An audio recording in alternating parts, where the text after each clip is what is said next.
Well, I am super excited here. One of my favorite people, Rick Jarvis, in here to talk about the One South Realty Group. Just an amazing team and brokerage that has just had so much success over the years. And Rick, welcome in. I'd love to hear you. First of all, what's the name of your group and kind of how long you've been doing this and all that kind of fun stuff? How you doing? Kind intro. Yeah, we're the One South Realty Group in Richmond, Virginia. We opened our doors back in January of 2008. We wanted to make sure that we got in just in time for all of the great The financial worst time crash. in real estate ever? Exactly. So we thought that was a really good time to enter into about a 40 or 50% decline in transactions. But I've been personally doing this since the early 90s. I laugh and say I've never had another job. So if this doesn't work out for me, I probably don't have any marketable skills. But yeah, so 30 plus years experience in the business and I guess about 16, 17 from when we officially opened One South as a team or brokerage. That's fantastic. So ton of great experience and as well thought of as anybody in that Richmond market for sure, and just a thought leader as well. And I love to learn from Rick. I read his emails a couple times a week, his newsletters to figure out what's going on out there. So you said Richmond. Is One South really just Richmond area, or what kind of areas are you all servicing now? And do you anticipate ever moving away from that area? Or what's kind of your goal with One South? So, I think, Richmond differs from just in scale in terms of its market from, obviously points north. And so, when you say Richmond, generally speaking, you're talking about the city of Richmond plus the kind of surrounding counties of Chesterfield, Henrico. I actually personally live in Hanover, which is probably 15 minutes outside the city. So, we generally cover kind of the central Virginia region. We also have two sort of satellite offices down towards the Chesapeake Bay region. So one is in Whitestone, if you know your northern neck at all, and then one is in in Matthews County, which is more of the Middle Peninsula, a little bit further south. So we have kind of I would say the majority of our business still comes kind of out of the Richmond market, but we do a decent amount of business out of our couple teams and agents teams down there that brand kind of under this idea of Bay properties. So yeah, a little bit of a dual footprint, but majority in Richmond. How much production? I know you guys have crushed over the years, but Mhm. generally, how much production is One South doing a year right now? The last couple of years, I'd say right now we're in that probably, low middle $250 million kind of volume range. I think in our low height. middle 250, no big deal. I mean, our sales price is obviously a little bit lower than some of Sure. the larger markets in Northern Virginia, I think, but we have a fairly high median sales price for our region. Yep. Just some of the markets that I think we tend to work in, kind of I would say, the intelligence and accomplishments of our agents allow them to work some of the more middle and upper price points. We also do a lot of new construction and representation of developments and projects, which I think is a little more technical in nature sometimes. Something I think we'll probably talk a little bit about differentiation of teams, but that's one of the things that I think we do very well. And so I think we come with kind of some additional skill sets that sometimes the typical agent maybe doesn't really have, that allows us to do some more exciting and fun type of things with sales, not just just we do the everyday stuff, but we also do some of the fun stuff too Doing when it some comes to some of the variants, more which is very progressive cool. projects. Yeah.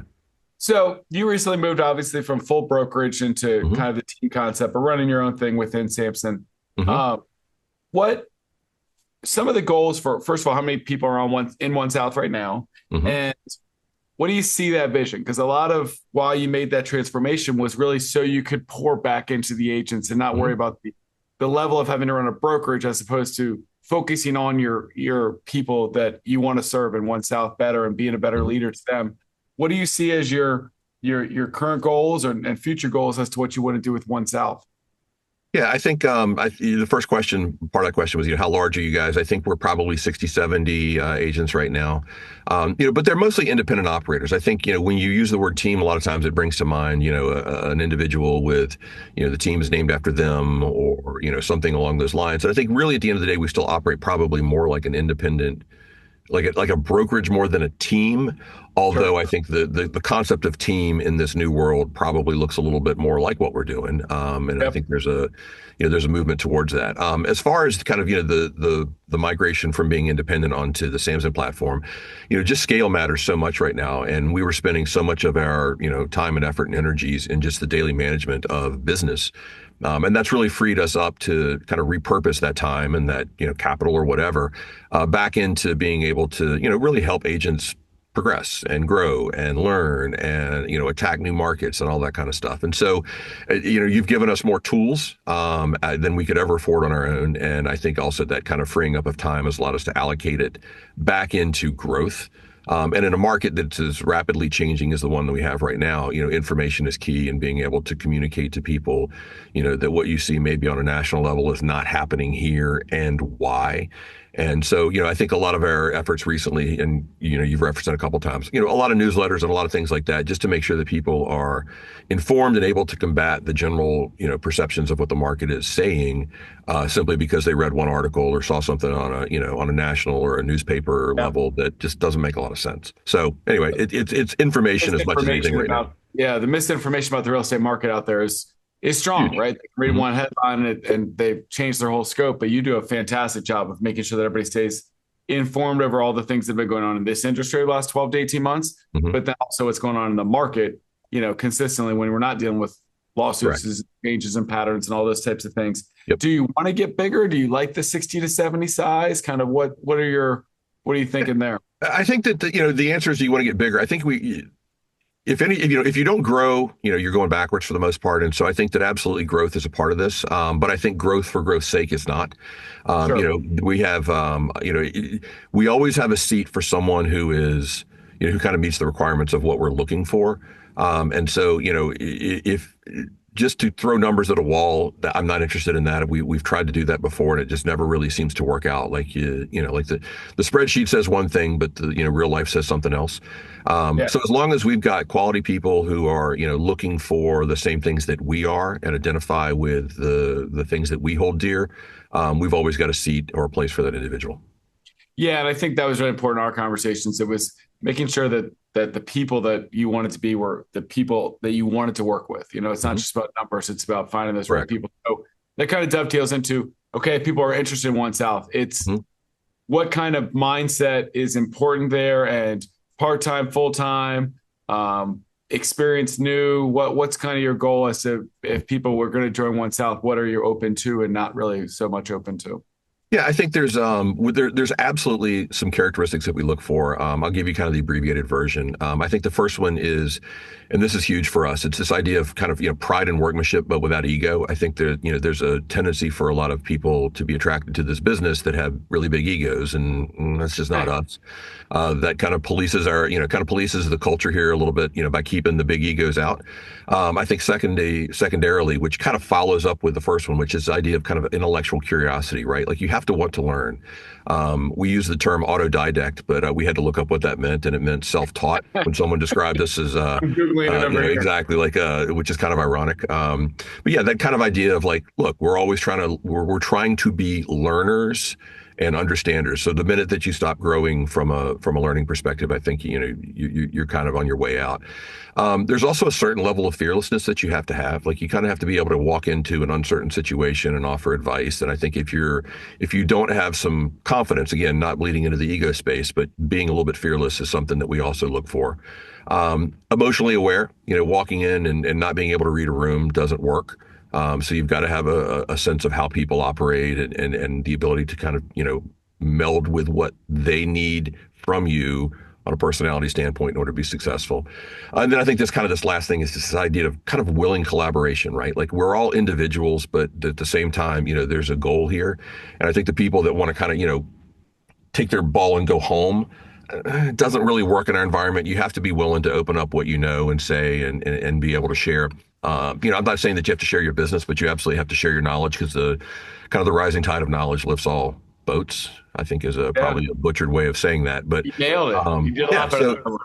yeah, so again, I think it all stems from being a pretty low ego organization. There's just not a lot of people that walk in the room that everybody wants to walk out when they come in. Again, I'm not saying that doesn't work for some folks. It just doesn't work in our environment. And so I think that's pretty key. And everything kind of stems from that. I love that. Also, all good thoughts. So when you talk about main differentiators for One South compared to just going it on their own, what are some things that kind of make you different? I think you and Katie are two of those things, but what are some things that make you different if somebody were to consider joining One South? Well, I think first and foremost, you're going to be challenged to do things a little bit more intelligently. You're going to be challenged with probably understanding market forces a little bit more. And some of that is, it takes your brain to do it, right? You can't just say, three comps and here you go, right? Like, you got to be able to understand supply and demand and why these things are happening. And so I think if there's a brand that, if there's something that I would like to describe our brand, we're informed. Number one, and I think we're ethical. Number two, or maybe one and one A, or one and one really. Going back, kind of this idea we've talked a lot about, differentiators and things like that. But if you go back and actually check our record since we've opened, you can look in Deepore and places like that, and you'll see we have zero violations. I mean, never even been involved in anything. And so we take a great pride in the fact that we handle our business internally with a high degree of professionalism, ethics. We take the rules very seriously, but at the same time, we want to push the limits when it comes to other things about, thought and where the market is going and where the industry is going. But at the end of the day, it all kind of gets back to you got to mind your P's and your Q's and dot your I's and take care of things the way you're supposed to. And so, if you can create more value than you charge, you will always be in demand. And that's sort of, I think, at the core of what we do. We want to make sure that we are additive to every situation by bringing, knowledge and experience and all of these kind of things to every transaction. I think it's been kind of the secret to our success is being a little bit better than everybody else. And again, kind of adding value where I think a lot of times people just assume that, they're somehow, because they're a realtor, they deserve something. You don't. Yeah. You've got to really bring it every day and bring more value than what you charge. And if you do, it's going to be a good business for you. I love it, and I've got to know Rick really well over the last year or two, and just a phenomenal pro. Obviously, you can just be watching to see how intelligent and how ethical, and it's all about expanding that knowledge base and giving great stuff to consumers. If you give more than you're giving back, it's going to be successful. I know that if I were in the central region, looking for a great leader to pair up with, I would be all on board with jumping on the Rick Jarvis plan and One South and trying to grow my business. So, Rick, I really appreciate you spending some time with us. I'm so thankful that One South is part of our family and we can grow bigger and better together. So thank you. And if you want to reach out and join One South, reach out to Rick. All right. Thanks, Donnie. Thanks, team. Take care.